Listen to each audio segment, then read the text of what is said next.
Oo, pinaplano na raw, nasa planning stage na ang kasal.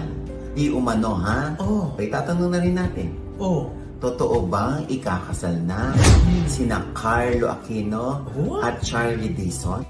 Ikakasal na raw ba si Carlo Aquino at Charlie Dizon? Ay! Gaano kaya katutuwa ang mga chika na malapit nang magpakasal ang mga celebrity couple na sina Carlo Aquino at Charlie Dizon ngayong 2024? Sa nakaraang panayam, sinabi ni Carlo na si Charlie na ang the one. Sa showbiz update ni Oja Diaz ay binanggit ng talent manager na ayon sa kanyang sources, nasa planning stage na ang nasabing kasal.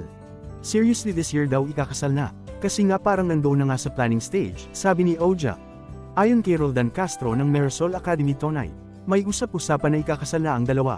May mainit-init na chismis ha, ikakasal na raw ba si Carlo Aquino at Charlie Dizon?